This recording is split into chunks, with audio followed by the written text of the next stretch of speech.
Mari sekarang kita bahas bagaimana cara mengatur ukuran endapan pada analisis secara gravimetri.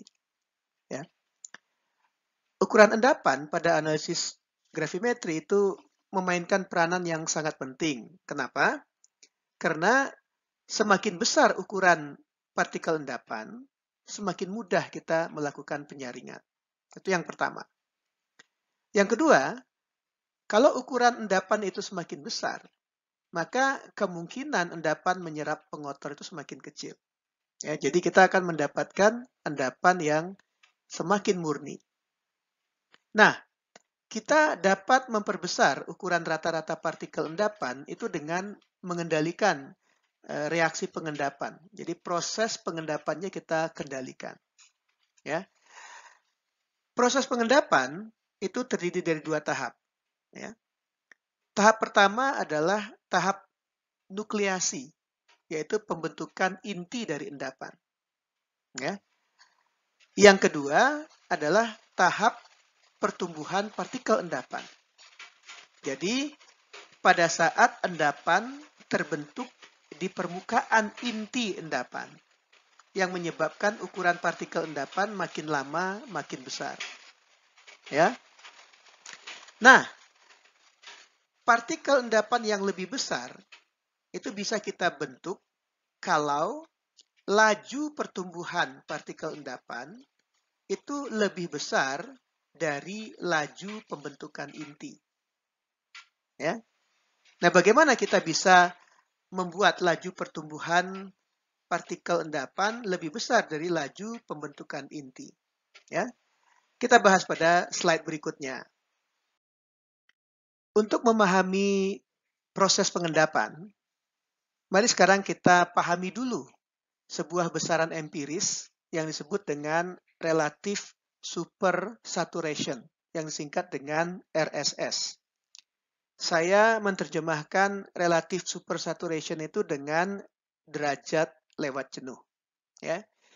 Jadi RSS ini didefinisikan menurut persamaan ini. Ya. Q kurang S dibagi S. Ya. Apa itu Q? Q adalah konsentrasi zat terlarut. Ya. Sementara S adalah konsentrasi zat terlarut pada kesetimbangan atau yang sering kita kenal dengan kelarutan. Ya, jadi S itu adalah kelarutan, yaitu konsentrasi zat terlarut pada kesetimbangan. Ya. Nah, Q kurang S yang merupakan pembilang pada persamaan tersebut itu adalah ukuran kelewat jenuhan zat terlarut. Ya. Nah,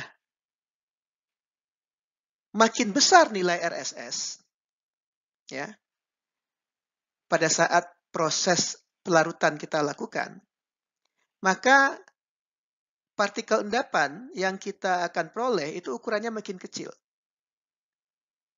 Jadi, kalau kita ingin mendapatkan ukuran partikel endapan yang besar, kita harus berusaha memperkecil nilai RSS selama proses pembentukan endapan. Ya, jadi itu yang kita lakukan. Nah, bagaimana kita bisa melakukan hal tersebut? Kita lihat pada slide berikutnya. Bagaimana sekarang kita bisa memperkecil nilai relative supersaturation atau RSS? Ya. Kalau kita lihat dari persamaan ini, ya, nilai RSS itu bisa kita perkecil dengan memperbesar nilai S atau kelarutan dari endapan selama proses pengendapan. Atau kita bisa memperkecil RSS dengan memperkecil Q. Ya. Nah, bagaimana kita bisa memperbesar kelarutan dari endapan? Ya. Kita bisa memperbesar kelarutan dari endapan dengan menaikkan suhu. Ya. Jadi, pada proses pengendapan, ya, proses pengendapannya kita lakukan pada temperatur yang dinaikkan, ya, pada suasana yang panas. Jadi, larutannya kita panaskan. Atau, ya, kalau kemudian endapannya itu mengandung ion yang bersifat asam atau basa, maka dengan mengatur pH larutan saat proses pengendapan kita lakukan, kita bisa meningkatkan nilai S. Ya, jadi ada dua hal yang bisa kita lakukan. Ya, selama proses pengendapan, ya, kita lakukan pada suhu yang tinggi. Yang kedua, kita atur pH-nya. Ya, jadi pengaturan pH ini hanya akan bisa kita lakukan kalau endapan yang kita peroleh itu mengandung ion yang bersifat asam atau basa. Contohnya kalsium oksalat. Ya, kalsium oksalat mengandung ion oksalat yang bersifat basa.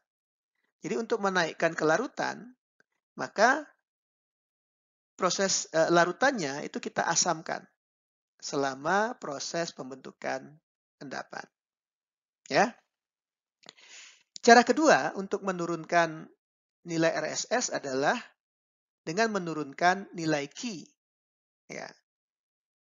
Caranya ya larutan yang akan kita endapkan itu konsentrasinya jangan terlalu tinggi. Jadi kita gunakan larutan analit yang encer. Ya. Yang kedua, ya, reaksi pengendap itu kita tambahkan setetes demi setetes. Ya, sehingga konsentrasi ion pengendapnya selama proses pengendapan itu selalu rendah. Ya, itu akan menurunkan nilai Q. Ya.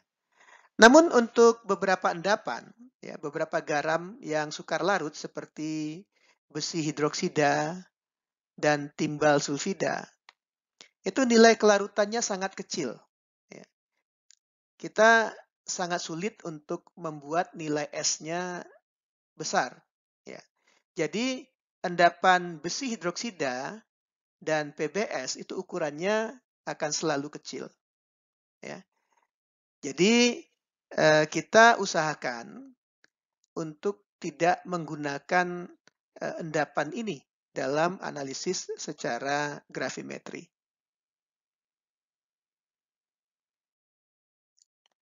Ukuran partikel endapan itu bisa kita perbesar juga dengan proses yang kita sebut dengan koagulasi. Ya.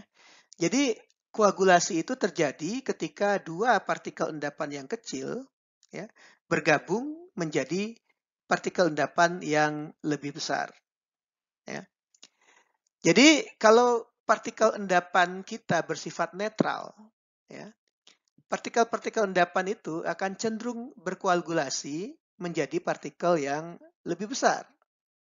Ya. Tetapi kalau pada permukaan partikel endapan kita itu ya, terserap ion-ion analit, maka permukaan partikel itu akan bermuatan sesuai dengan muatan analitnya. Ya, jadi kalau analit kita adalah Ag+, maka muatan partikel endapannya itu plus kalau dia menyerap ion analit. Ya. Partikel yang lain juga akan bermuatan positif. Akibatnya apa? Partikel endapan itu akan saling tolak-menolak, sehingga koagulasi tidak terjadi. Ya, ini contohnya ya. Jadi kita ingin mengendapkan Ag+ menjadi AgCl dengan cara menambahkan NaCl. Oke. Selama jumlah NaCl itu lebih sedikit dari jumlah AgNO3, atau dengan kata lain jumlah ion Cl- nya lebih sedikit dari ion Ag+, maka di dalam larutan itu akan terdapat kelebihan ion Ag+. Ya. Kita sudah bahas sebelumnya, pada permukaan kristal, ya, ion-ion endapan itu tidak jenuh. Ya. Sehingga ion Ag+ itu bisa terserap di permukaan endapan. Ya. Nah, ini disebut dengan lapis absorpsi primer. Ya, di mana Ag+ terserap. Oke. Karena permukaan partikel ini bermuatan positif karena kelebihan Ag+, Maka kalau di dalam larutan ada anion-anion yang bersifat inert, ya, dia akan terserap oleh kelebihan Ag+ di sini. Sehingga terbentuk apa yang kita sebut dengan lapisan absorpsi sekunder. Ya. Nah, endapan yang seperti ini itu akan tolak-menolak sehingga tidak bisa terjadi koagulasi dan partikel endapannya tidak akan bisa menjadi lebih besar. Sekarang bagaimana kita bisa mengkoagulasi endapan AgCl? Ya, tadi kita sudah bahas endapan AgCl itu cenderung bermuatan positif sehingga tolak-menolak antara satu partikel endapan dengan partikel endapan yang lain. Ya, cara pertama yang bisa kita lakukan adalah dengan menambahkan lebih banyak NaCl. Ya. Jadi kalau kita tambahkan lebih banyak NaCl, ion Ag+ yang terserap pada lapisan absorpsi primer itu akan berubah menjadi AgCl. Ya. Sehingga muatan positif akibat kelebihan Ag+-nya itu akan berkurang. Ya. Ini memungkinkan satu partikel AgCl dengan partikel AgCl yang lain untuk berkoagulasi. Ya, karena jumlah Ag+ yang terserap itu sudah minimum. Ya. Cara kedua untuk mengkoagulasi endapan AgCl adalah dengan menambahkan elektrolit yang inert. Ya.